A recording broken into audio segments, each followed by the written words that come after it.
sama-sama tayong magiging kakli.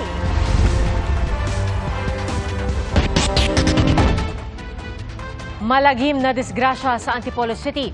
Isang patay habang siyam ang sugatan nang maaksidente ang isang pampasaherong jeep sa Marcos Highway sa bahagi ng barangay Inarawan. At base sa investigasyon, pasado alas 5:30 ng umaga kanina habang binabagtas ng jeep ang highway na mawalan ito ng preno. Sumalpok ang jeep sa dalawang sasakyan. Patay ang isang pedestrian na nag-aabang lang ng masasakyang jeep. Sugatan din ang isa pang pedestrian at 7 pang sakay ng mga sangkot na sasakyan. Nakakulong na ang driver ng jeep. Ayon naman sa operator ng jeep, sasagutin niya ang gastos sa pagpapaospital ng mga nasugatan, gayon din sa pagpapaayos ng mga nadamay na sasakyan. Pansamantalang binuksan ang floodgate sa Manila Yacht Club para makatulong na ibsan ang pagbaha sa ilang bahagi ng Maynila ngayong may bagyo. At sa Cebu, nagdulot ng mataas na pagbaha ang malalakas na ulan. Saksi, si Dano Tingkungko. Abot dibdib ang baha pero sumuong pa rin ang ilang residente sa bahaging ito ng Barangay Basak Pardo sa Cebu City ngayong araw. Dahil sa walang humpay na pag-ulan, marami sa mga bahay ang pinasok ng tubig. Mabilis ding naipon ang baha sa Colon Street kung saan may pila ang mga tumirik na motorsiklo. Tuloy naman sa pamamasada ang isang kalesa. Pinasok din ng tubig ang mga tindahan kaya naging abala sa paglilinis sa mga staff. Umagos ang baha sa Junquera Street at inanod ang mga basura. May malawakang pagbaha rin sa Talisay City tulad sa Barangay Lagtang at sa labas ng Tabunok Elementary School. Napalusong ang mga motorista. Ganon din sa Lapu-Lapu City kung saan umaalo ng tubig sa pagdaan ng mga sasakyan. Sa Mandaue City, marami ang stranded sa paghihintay na tumila ang ulan. Dahil sa taas ng baha, halos hindi madaanan ng ilang kalsada. Ayon sa Pag-asa, habagat ang nagpapaulan sa iba't ibang bahagi ng Cebu habang nagdadala na ng pag-ulan sa Sorsogon ng Tropical Depression Crising gaya sa bayan ng Bulan. Pinag-iingat ang pumapalaot lalo na mga maliliit na bangka. Sa Quezon City naman natukoy na ang sanhi ng pagbaha sa kanto ng Batasan Road at Commonwealth Avenue. Ito ang pagbara ng footing wall ng MRT-7 at mga basura sa outlet o daanan ng drainage. Inaalam ng MMDA kung tamang impormasyon ng QC government na nakabara rin ang debris mula sa construction. Sinusubukan pa namin makuha ang panig ng MRT-7 contractor at ng Transportation Department. Bilang solusyon naman sa madalas na pagbaha sa Rojas Boulevard at Taft Avenue sa Maynila, pansamantalang binuksan ng isang floodgate sa bahagi ng Manila Yacht Club ngayong may bagyo. Paraan daw ito para bumilis ang daloy ng tubig papuntang Manila Bay.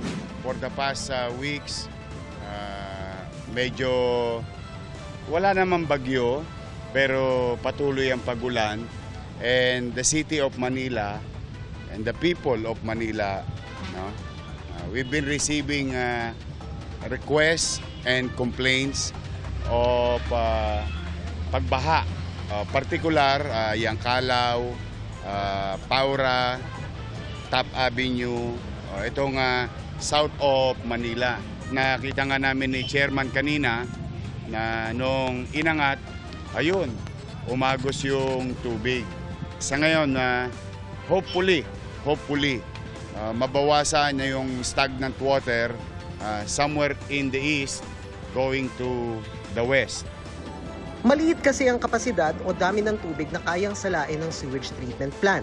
Bagaman yan nga ang punto ng estruktura at isa sa tugon sa mandamos order o utos ng Korte Suprema na tiyaking malinis ang Manila Bay. Para masalo pa rin ang basura ay maglalagay ng trash trap. Hindi kaya yung ng STP yung volume ng tubig na dumadating. Kaya po nagkakaroon ng imbudot. Kaya nga po natin to binuksan ngayon para lang mapalabas muna during rainy season yung tubig kaagad-agad para po hindi maharang at magbaha. Umaasa ang MMDA na madadagdagan ng pondo para lakihan ang kapasidad ng treatment plant. Idudugtong din ang mga drainage ng Maynila sa drainage ng MMDA batay sa Drainage Master Plan na inaprubahan na ng Manila City Hall. Huhukayin din ang mga imburnal sa Maynila para mas maraming tubig ang mapadaloy rito. Para sa GMA Integrated News, ako si Dano Tingkungko ang inyong saksi. Posible pa pong lumakas ang bagyong Crising sa mga susunod na araw. Huli po itong namataan, yung sentro po dito, 640 kilometers silangan ng Huban, Sorsogon. At kumikilos ito pahilagang kanluran sa bilis na 10 kilometers per hour. Base sa latest track ng Pag-asa, posibleng bumalik pa kanluran saka magiging pa-northwest ang galaw ng bagyo. Tutumbukin nito ang hilaga ng Luzon at posibleng maglandfall sa Cagayan o Babuyan Islands Biyernes ng gabi o kaya Sabado ng umaga. Bukod po sa bagyong Krising, magtutuloy-tuloy rin ang epekto ng habagat na posibleng palakasin palalo ng bagyo. Kaya paghandaan ang maulang panahon sa malaking bahagi ng bansa. Base sa abiso ng Pag-asa, hanggang bukas asahan ng malalakas na ulan sa Bicol Region, ilang bahagi ng Eastern Visayas, Isabela, Aurora at Quezon Province dahil sa bagyong Krising. Gayon din po sa Metro Manila, Calabarzon, Mimaropa, Zambales, Bataan, ilang bahagi ng Western at Central Visayas, Zamboanga del Norte, Lanao del Norte, Lanao del Sur at Maguindanao del Norte dahil naman sa habagat. Nakatakdang maglabas ang Pag-asa ng latest bulletin kaugnay ng bagyo ngayong gabi. Patay ang isang ginang at ang kanyang anak nang salpukin ng ambulansya ang sinasakyan nilang tricycle sa Camarines Norte. 3 naman ang sugatan sa karambola ng 3 sasakyan sa South Luzon Expressway. Saksi, si Emil Sumang. Pasado alas 8 ng umaga kahapon nang masangkot sa disgrasya ang 2 SUV at isang bus sa southbound lane ng South Luzon Expressway malapit sa Sukat Exit. Sa inisyal na pagsisiyasat ng PNP Highway Patrol Group, base na rin sa hawak nilang CCTV footage, nakitang unang bumangga sa railing ng S-Lex ang SUV. Sa lakas ng impact, tumalsik ito sa middle lane kung saan nabangga naman ito ng parating na isa pang SUV. Tumihaya ang SUV na bumangga sa railings at nagpaikot-ikot malapit sa innermost lane. Ang ikalawang SUV na iwan sa bandang outermost lane at nabangga naman ng papasaherong bus. Ligtas ang driver ng unang SUV na isang Korean national. Hindi po makapagbigay ng salaysay itong Korean national o ito pong driver na nakita po natin na may pagkakamali. Ang speed limit po natin sa ating mga expressway, hindi po yan mababa hanggang 60 to 80. Makikitaan po natin talaga na may pagkabilis ito pong takbo ng ito pong nabanggit po nating vehicle. Sugatan naman ang driver at 2 pasahero ng pangalawang SUV. Walang nasugatan sa mga sakay ng bus pero nagtamo ng malaking pinsala ang kaliwang bahagi nito. 1 oras din bago na alis ang mga sasakyan kaya bumigat ang trapiko sa lugar. Payo ni Police Lieutenant Nadame Malang sa mga motorista, lalo na sa dumaraan sa expressway. Dapat nasundin po ng ating pong mga kaubayan yung ating pong mga batas ng trapiko. Kung ano po dapat ang speed limit. Kung sila naman din po ay nakakaramdam ng pagkapagod or inid po ng pahinga, may mga services po tayo dito po sa mga gantong area like lay-by. Sinalpok naman ng isang ambulansya ang isang tricycle sa Maharlika Highway sa Labo, Camarines Norte pasado alas 12 ng tanghali kanina. Ayon sa Labo Municipal Police Station, magkakatid sana ng pasyente sa Camarines Norte Provincial Hospital sa bayan ng Daet ang ambulansya nang mabangga nito ang tricycle. Lulan ang mag-asawa at anak nilang babae na sinundo mula sa paaralan. Sa tindi ng pagsalpok, bumaliktad ang tricycle sa gitna ng highway. Tulong-tulong ang mga rescuer, pulis at residente para maingat na maitayo ang tricycle at mailabas ang mag-anak na naipit. Isinugod sa ospital ang mag-ina pero binawian din ang buhay. Critical naman ang driver ng tricycle. Ligtas naman ang pasahero ng ambulansya. Sa Santa Barbara, Pangasinan, binabagtas ng isang kotse ang National Highway nang biglang sumalpok ang isang motorsiklo sa harap nito. Makikitang nakasampa na sa harapan ng kotse ang rider ng motorsiklo. Wasak din ang harapan ng kotse, agad dinala sa ospital ang rider ng motorsiklo. Hindi naman nasaktan ang driver ng kotse. Para sa GMA Integrated News, Emil Sumangil, ang inyo, saksi. Matapos ang matagal na pagkakatenga, nagagamit na sa linya ng MRT3 ang ilan sa Dalian trains na binili ng gobyerno noon pang 2014. At kapag nagamit na po ang lahat ng Dalian trains, magiging 2.5 minuto na lang ang pagitan ng dating ng mga tren. Simula na rin ang 50% diskwento para sa mga senior citizen at PWD sa MRT3, LRT1 at LRT2. Saksi, si Van Mayrina. Isa ang tren na ito sa 48 Dalian train na gawan China at binili ng Pilipinas sa kabuang halaga ng 3.76 billion pesos. Matapos matenga ng ilang taon, ipinagmalaki ngayon ni Pangulong Bongbong Marcos. Magagamit na ang 3 sa mga tren na kaya raw magsakay ng mahigit 1,000 pasahero kada isa. Tiniyak natin na kung ano ba ang kailangang gawin para magamit ang Dalian train na ito ay gawin na natin. Dati nang pinuna ng Commission on Audit ang pagkakatenga ng Dalian trains na binili noong 2014 at na-deliver noong 2015 hanggang 2017. Ang target, may taas ang kapasidad ng MRT sa 800,000 pasahero para mabawasan ang siksikan. Pero lumutang kalaunan ang issue ng compatibility sa mga Dalian train. Kabilang dito ang bigat ng mga tren na hindi raw akma sa riles ng MRT3. The reason why we don't like to operate those trains at this time, no? Kasi posibleng maging mas mataas yung maintenance cost, no? Yung maintaining also the rail line, no? Might be affected also, no? It can result to higher operating costs also. Sabi ngayon ng Department of Transportation, binago na ng manufacturer na CCRC Dalian ang mga tren para maayos ang compatibility issues. Wala raw ginastos dito ang gobyerno ng Pilipinas. Inaudit din ito ng isang German firm at nagsagawa ng safety checks ang kasalukuyang maintenance provider ng MRT3 na Sumitomo Corporation. Sa tulong nila ng Dalian trains, inaasahang mula sa 4 na minuto ay magiging 2.5 minuto na lang ang pagitan ng dating ng mga tren. Ngayon pa lang, 3 trains na 3 karwahe. So, 9 nitong cars na ito. Doon sa 48, tuloy-tuloy natin na titignan at gagawan ng paraan para naman magamit. Inilunsad ang Dalian trains kasabay na pagsisimula ng 50% discount para sa senior citizens at persons with disability sa MRT3, gayon din sa LRT1 at LRT2. Kaya si Noel Manzano na dating 16 pesos sa binabayaran mula sa Tolan patungong Boni, 8 pesos na lang ang pamasahe. Malaki pong bagay po yung senior po. Sa ID, malaki pong bagay po sa akin. Nauna nang inanunsyo ang 50% discount para sa mga estudyante simula nung nakaraang buwan. Yan ang mga grupong yan, mga estudyante, ang PWD, mga senior citizens, ay talaga naman kailangan ng tulong natin dahil very limited ang kanilang income. The cost to government is not that much compared to the tremendous benefit for students, our PWDs, and our senior citizens. Ayon sa DOTR, pinag-aaralan ng pagbibigay ng diskwento sa iba pang uri ng transportasyon sa buong bansa. Binisita rin ng Pangulo ang construction ng Metro Manila Subway na may paghuhukay na mula Ortigas hanggang Camp Aguinaldo. Ang Phase 1 ito, mula Valenzuela hanggang Ortigas, pinapahabol ng Pangulo na mapasinayaan sa pagtatapos ng kanyang termino.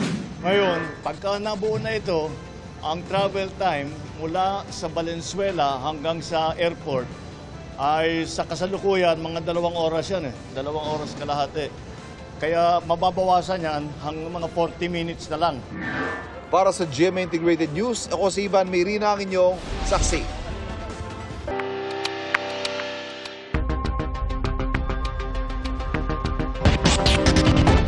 Susuriin po ng mga otoridad ang mga butong nahukay nila mula sa isang sementeryo sa Batangas bilang bahagi ng investigasyon sa mga nawawalang sabongero. Ayon sa isang sepulturerong nakausap ng GMA Integrated News, may mga ipinalibing sa kanyang umano'y mga salvage victim sa naturang lugar, ilang taon na ang nakalilipas. Saksi, si Ian Cruz.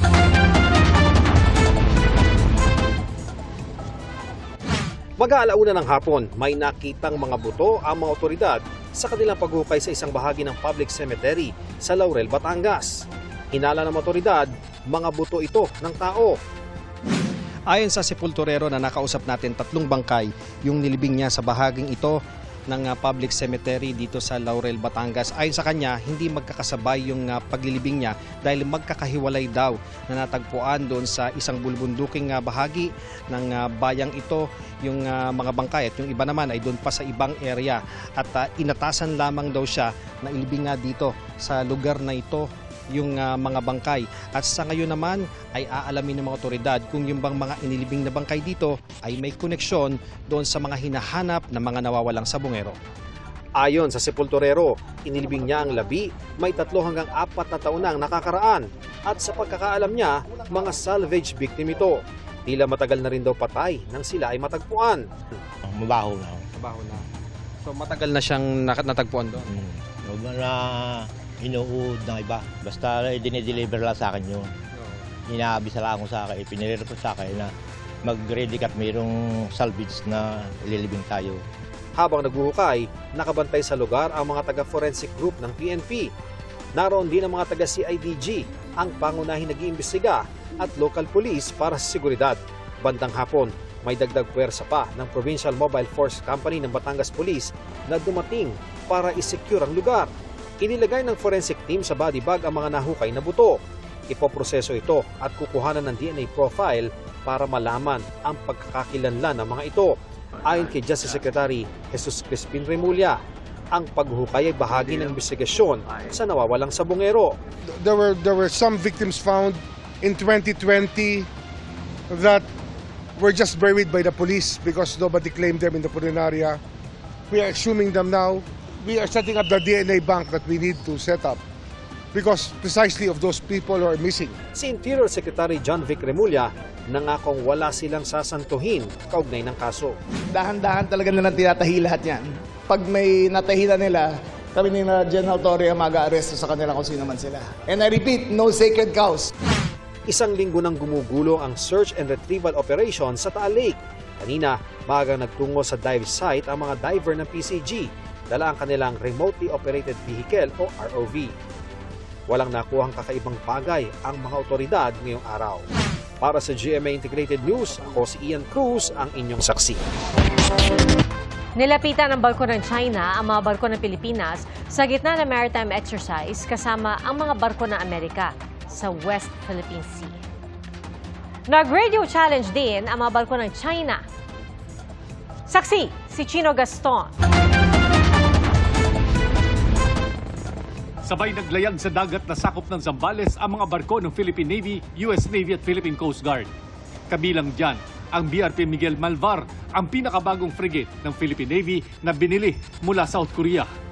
US destroyer na USS Curtis Wilbur naman ang dala ng US Navy.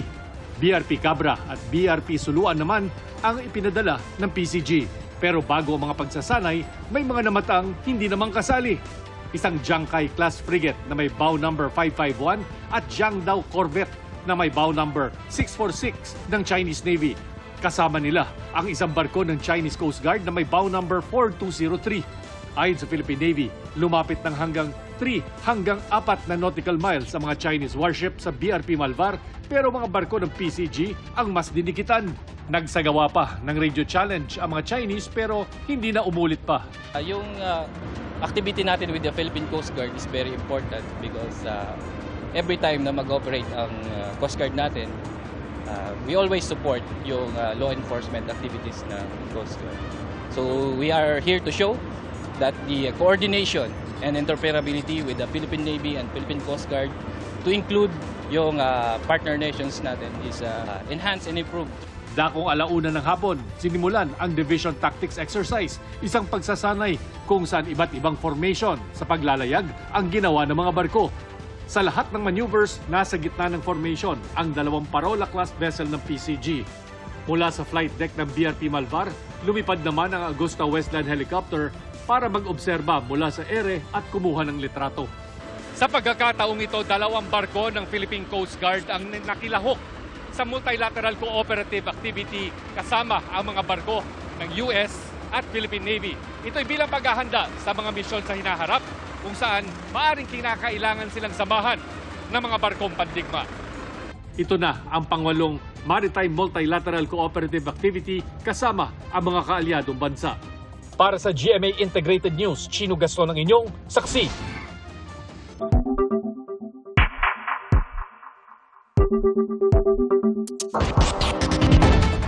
Posible sa Agosto pa simula ng Senate Impeachment Court ang paglilitis ni Vice President Sara Duterte. Ayon po yan kay Senator Judge Joel Villanueva. Saksi, si Tina Panganiban Perez. Kahit magbubukas na ang Kongreso sa July 28, posibleng magpalipas pa ng 1 linggo o sa August 4 bago masimula ng impeachment trial laban kay Vice President Sara Duterte. Ayon yan kay Senator Judge Joel Villanueva. Once we were able to organize ourselves, ayos na yung leadership, probably yung mga committees, maka-elect ka na rin ng mga chairperson. At least give it 2 days, session days, maka-take ng oath yung mga bagong senator judges. Kinontra rin ni Villanueva ang giit ng House Prosecution Panel na no choice ang Senado kundi maglitis at magdesisyon sa trial. Pwede anya nilang i-dismiss ang complaint, depende sa kung may humiling at makumbinsi sila. How would I vote? It depends on what I have heard already. It depends on what I have gotten as a senator judge. Kasi kung hindi pa ako ready mag-decide, then I will vote against it. Kahapon ay inihain na ng Senado ang tugon nito sa utos ng Korte Suprema na bigyan ito ng dagdag na impormasyon at dokumento para makapagdesisyon kung pagbibigyan ng hiling na ipatigil ang impeachment. Ayon sa tagapagsalita ng impeachment court, ang posisyon na ipinaabot ng Senado ay hindi ito magbibigay ng mga hinihinging impormasyon dahil Kamara ang nakakaalam ng mga ito. Sabi ng tagapagsalita ng House Prosecution Panel, magsusumite ito ng sagot bago matapos ang 10 araw na deadline. Sabi naman ni Akbayan Party List Representative Chel Jokno na inaasahang magiging bahagi ng House Prosecution Panel. Kailangan mabalanse natin yung kapangyarihan ng Supreme Court. Nakalagay kasi sa konstitusyon natin, pagka mag-convene ang ating Senate bilang impeachment court, sila lang ang may kapangyarihan sa Idiniin din ng mga kongresista ang SWS survey kung saan 66% ng respondents ay nagsabing dapat sagutin ni Vice President Duterte ang mga alegasyon sa kanya. Yung 66% na figure, malaki yun, no? Malinaw, overwhelming majority yan sa pamamagitan lang ng impeachment trial, masesettle ito. Para sa GMA Integrated News, ako si Tina Panganiban Perez, ang inyong saksi. Ayon po kay Vice President Sara Duterte, tinawag na preposterous o kalokohan ni dating Pangulong Rodrigo Duterte ang tila pag-uugnay sa kanya ama sa isyu ng mga nawawalang sabongero. Saksi, si Marisol Abduraman. Sabi niya that is preposterous. Yes. That is preposterous. Ito raw ang naging reaksyon ni dating Pangulong Rodrigo Duterte nang sabihin sa kanya ni Vice President Sara Duterte na tila iniuugnay sa dating Pangulo ang issue sa missing sabongero, kasunod ng pahayag na ito ni Justice Secretary Crispin Remulla. May mga taong parehong involved sa pagpatay ng tao sa drug war at sa isabong. As far as we can trace right now, but we will have to establish clearer links to each other. Ang negosyanteng si Atong ang itinuturo ng whistleblower na si Patidongan na mastermind sa pagpatay sa mga sabongero. Si Ang ay dating kliyente ni Attorney Ruth Castelo na tagapagsalita na ngayon ng Office of the Vice President. Pero paglilinaw ni Castelo, matagal na siyang walang koneksyon kay Ang. Charlie Atong Ang was my client in 2007 for the crime of plunder. And then we went on probation. We succeeded in seeking for probation, and he was given a 2-year period. In 2009, I just got him. I released him from the Bikutan where he stayed. As soon as he was released from Bikutan in 2009, that was the end of our lawyer-client relationship. Nasa The Hague sa The Netherlands ngayon si VP Sara para dalawin ang amang nakadetain sa International Criminal Court sa kasong Crimes Against Humanity. Ang bise, nagpasalamat sa mga senador na nagsusulong ng interim release para sa kanyang ama. Kasama niya doon ang kaalyadong si Senadora Amy Marcos. Nitong Lunes lang, inihain ni Marcos ang tinawag niyang President Rodrigo Duterte Act. Panukalang batas ito na nagbabawal sa mga extraordinary rendition o ang sapilitang paglipat sa isang tao mula sa Pilipinas papunta sa ibang bansa nang walang court order. Parusang pagkakakulong ng hanggang 20 taon at multang hanggang 10 milyong piso ang itinakdang parusa sa panukala. Kaugnay sa impeachment, handa naman daw ang bise na harapin ang kaso matapos lumabas sa resulta ng SWS na 66% ng Pilipino ang nagsabi na dapat harapin ito ang impeachment para masagot ang mga aligasyon laban sa kanya. Ipinauubayan na raw ng OVP sa Korte Suprema ang usapin sa impeachment. Pero ayon sa tagapagsalita ng OVP, mas mainam daw kung hindi na ito itutuloy. we'll be very lucky actually as a country because we'll save millions and millions of people, of money on the trial that is technically defective from the beginning. Mas marami tayong kailangan na pagkagastahan kesa sa trial na mate-technical rin sa dulo. Ipinagmalaki naman ng OVP kanina ang mga accomplishment ng tanggapan, kabilang ang libreng sakay na umaabot daw hanggang Tacloban City, lugar ni Speaker at Leyte Representative Martin Romualdez. In Tacloban in particular, the Office of the Vice President really needs to provide the help because we have been consistently asked. Naghihingi ang mga tao sa Office of the Vice President. Sinabi rin ni Castelo na ang hindi pagbibigay ng pondo para sa mga proyekto ng OVP at ang hindi pagsuporta sa BICE ay disservice sa bansa. Tugon ito ng OVP sa sinasabing spare tire lang ang BICE. We need a Vice President who is always ready to assume.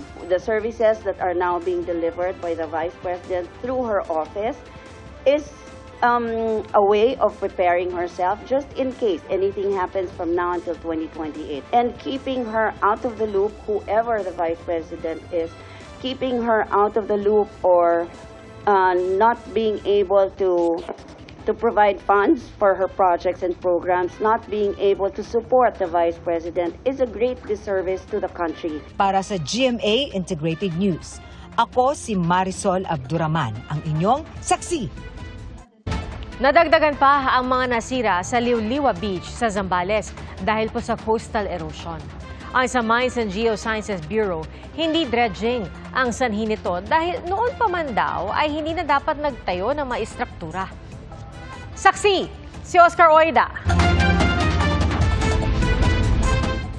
Kung kahapon nagbabadya palang tumumba ng makuna namin ang nakataling istrukturang ito sa may barangay Liuliwa, San Felipe, Zambales.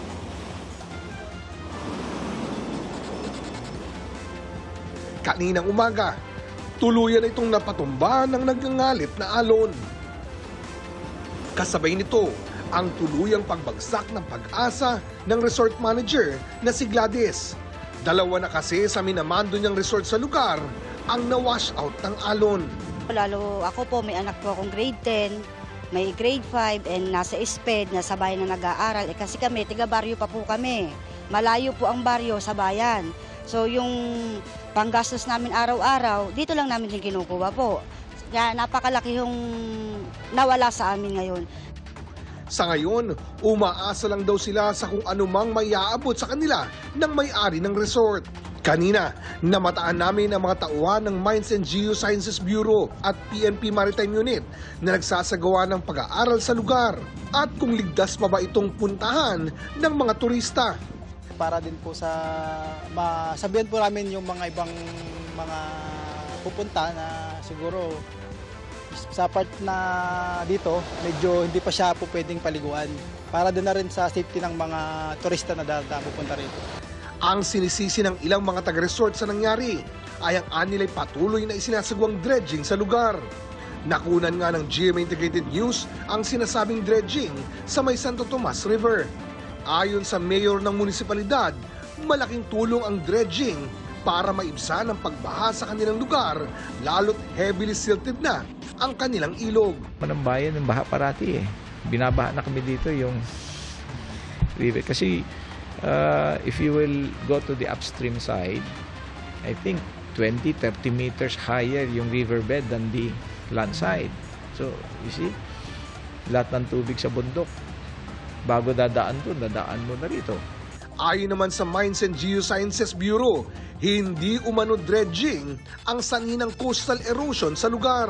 Meron na pong coastal erosion before dredging. So therefore, by situational analysis, hindi mo dredging ang problem yan. Sabi ng MGB, malaking bahagi ng baybayin sa ilang bayan sa Zambales ay bahagi noon ng dagat bago pumutok ang bulkang Pinatubo noong 1991. Nung pumutok si Pinatubo, 7 billion cubic meters po ang iniluwa ng bulkan. Saan ang pupunta yun? Either tamunan ang mga nasa foot slopes ng bulkan, or pumunta ng dagat. Matter of fact, we have the shoreline 1 kilometer to the east ng ating shoreline ngayon. So ang abante sa San Felipe and San Narciso is 1 kilometer from the 1977 shoreline. Kaya nga raw itinuturing na unclassified land ang naturang lugar. Ating mga resorts dyan are standing on unclassified public land. Accretion po yan. So walang titulo yan. Dapat hindi yan nilagyan ng building kasi sa ating building code, dapat may titulo ka bago ka matik yan ang building permit saka ng electrical and water fixtures and the tenure instrument from the DNR. Hindi bigyan mo ng certificate. Para sa GMA Integrated News, ako si Oscar Oida, ang inyong saksi.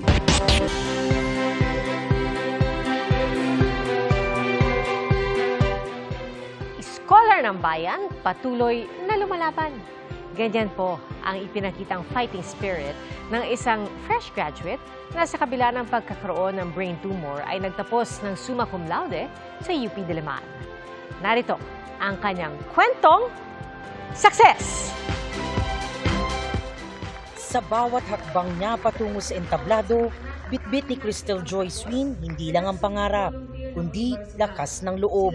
Sa likod kasi ng matamis ng ngiti, may isa pa siyang laban na hindi basta-basta. Bagong graduate ng BS Geodetic Engineering sa University of the Philippines, Diliman si Crystal Joy. Hindi lang nagtapos bilang summa cum laude, nagtagumpay rin sa personal na laban, ang buhay na may brain tumor. Noong November 2024, na-diagnose si Cristel ng isang uri ng tumor sa utak. Bago ang official diagnosis, 1 taon siyang dumaranas ng matinding sakit ng ulo. Out of nowhere po, sumakit na yung buong mukha ko talaga na to. Tapos kasama po yung ngipin, naiyak na po talaga, nilalagnat na po ako sa sakit. Tapos po, yung mata ko talagang nagkaroon na ng, nag-drop na po siya, bumagsak na. So may physical manifestation. Nilalabanan ng sakit habang tinatapos ang college degree. Malayo sa pamilya at kapos sa pera. Inako ni Cristel ang lahat mag-isa. Hanggang sa may mga dumating para damayan siya. Mula sa mga profesor, kaibigan sa church community at di kakilala. Sobrang overwhelmed po ako na ang dami pong mabubuting loob na kahit hindi ko po kakilala. Isa din po yun sa mga dahilan kung bakit sinikap ko po talaga na makapagtapos ng may Latin honors. Kasi nakita ko po yung suporta ng community sa akin. Yung community ko po kasi dito sa UPI, yung church po. Sobrang nalapit po talaga ako kay God kasi naniniwala po ako na lahat po ng blessings na natatanggap ko, galing po talaga sa Kanya. Ang kanyang graduation speech nagsilbing isang inspirasyon. Hindi pa siya naooperahan pero sa huling MRI, nakita raw na unti-unting lumiliit ang tumor. Sa ngayon, patuloy raw ang gamutan. Pero paniniwala ni Cristel, hindi lang ito dahil sa siyensya, kundi dahil sa Diyos. Sobrang naiyak din po ako nung time na yun kasi parang hindi po ako makapaniwala na from kinakailangan na mag-surgery, tapos malaman na lumiliit yung tumor. Tapos napansin ko din po na babawasan din po yung sakit ng ulo. Pero isa din po kasi sa ginawa ko nun, lifestyle change din po talaga. Pero maaari pa rin siyang sumailalim sa radiation therapy. Para kay Cristel, ang pagtatapos ay simula ng isang misyon. Hindi lang magdisenyo ng mga solusyon sa mundo, kundi pagalingin ang mga sistemang nangangailangan ng kabutihan. Para sa GMA Integrated News, ako si Jamie Santos, ang inyong saksi. Kinumpirma ni Senator Bam Aquino na kumikiling sila ni Senator Kiko Pangilinan na sumali sa Senate Majority Bloc. Pero mananatilian niya siyang independent. Saksi, si Maki Pulido. Ilang linggo nang maugong na usap-usapan na sa halip na samahan sa minorya ng Senado ang kaalyadong si Senadora Risa Ontiveros, sa mayorya aanib sina Senador Kiko Pangilinan at Bam Aquino. Sa kanyang programa sa radyo, pagkumpirma ni Aquino, kumikiling sila ni Pangilinan sa pag-anib sa mayorya. ang dahilan para makuha ang mga nais nilang komite sa Senado. Senate Committee on Education ang komiteng gustong makuha ni Aquino. Committee on Agriculture naman ang target anya ni Pangilinan. Sa Senado, otomatikong magiging miyembro ng mayorya ang mga boboto sa mananalong Senate President, kahit pagaling sila sa magkakaibang partido at kahit kontra pa sa administrasyon. Minorya naman ang tawag sa mga boboto sa matatalo sa pagka-Senate President.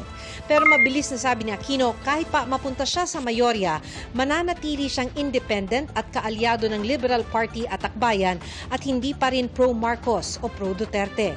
Sa ipinadalang text message, sabi naman ni Pangilinan, sa July 28 na lang siya magbibigay ng pahayag kung kailan mas malinaw na ang mga bagay. Pero sa isang Facebook post, sinabi ni Pangilinan na naiintindihan daw niya ang agam-agam sakaling makianib siya sa mga hindi nila kapareho ng prinsipyo.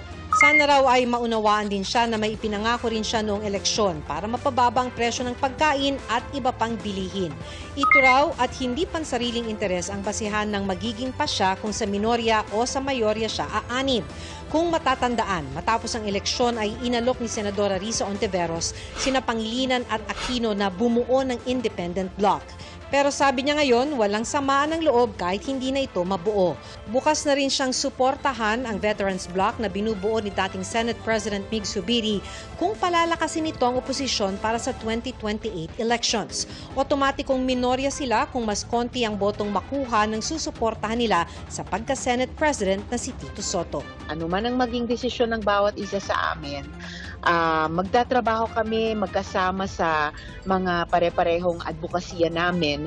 Plus, yung mga kapartido namin sa House of Representatives ay nagbubuo na in a way ng isang multi-party caucus. Para sa GMA Integrated News, ako si Maki Pulido, ang inyong saksi. Nagkwento si Charlie Fleming kaugnay ng kanyang first ever trip sa Boracay. At ang Sparkle Opa naman na si Kim Jisoo nakasama ang kanyang paboritong aktor sa set ng Sanggang Dikit for Real. Narito ang showbiz saksi ni Athena Imperial. May Opa assassin na aabangan sa Sanggang Dikit for Real. Walang iba kundi si Kim Jisoo. Sa pagganap ni Jisoo bilang si Woo, sasabak siya sa intense action scenes. Fight scene is always hard, and during the hot weather, it's really make me exhausting. Dito sa isang warehouse sa Malabon City sinushoot ang isa sa fight scenes para sa Sanggang Dikit. Sabi ni Jisoo, para sa kanyang role dito, sa action scenes siya, pinaka na siya challenge. Mostly I fight with the policeman, which is Dennis Trillo. He's one of my favorite actors here. He's a really professional and very sweet, and some way he's kind of funny, and yeah, he's a good actor. Sa totoo lang, noong umpisa nakaka-intimidate, no? Kasi syempre, Korean star. Pero nung nakagawa na kami ng mga eksena, ano pala, ang kulit din pala niya. Dapat din daw abangan ang upcoming TikTok entry ng dalawang aktor. Nagkwento rin si Dennis tungkol sa kanilang workation trip sa Milan, Dubai at Switzerland kasama ang anak na si Dylan. Sinama namin yung pamilya, sinama namin yung maliit namin na baby kasi hindi namin maiwan pa at medyo matagal yung 2 weeks and at least mas masaya naman yung naging trip. From one happy family to another one. Kumasa na rin ang mag-inang Marian Rivera at Zia Dantes sa bagong TikTok trend. Pero medyo nag-fail ata si Ate Zia nung turn na niyang hilahin si Mami yan. Come on, love! You can do it! Pati ang PBB Big Four housemates na sina Will Ashley at AZ Martinez, yes na yes din sa challenge. Mukhang napalakas lang ata ng hila si Will kay AZ. Nonchalant naman ang atake ni Will. At speaking of PBB housemates, ngayong nakabalik na si Charlie from her Boracay trip. Kumusta naman kaya ang first ever visit niya sa isla? How was that experience? First time in Boracay? Oh my God, it was amazing. Parang first time ko ulit nakita yung dagat. Kwento ni Charlie, beach girl talaga siya right from the start. Kaya hindi niya maiwasang maging emosyonal nang makarating siya sa Boracay. Para sa GMA Integrated News, ako si Athena Imperial ang inyong saksi.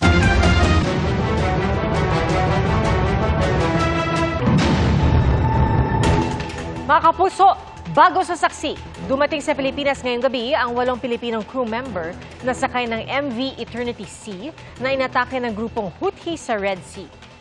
Makakatanggap ng 150,000 piso ang bawat isa sa kanila. Bibigyan din po ng scholarship ang kanilang mga anak. Napa TYL, o thank you Lord, ang isang padre de pamilya dahil matutupad na ang matagal na niyang ipinagdarasal, ang maging lolo. Espesyal din ang tinupad niya bilang pasasalamat.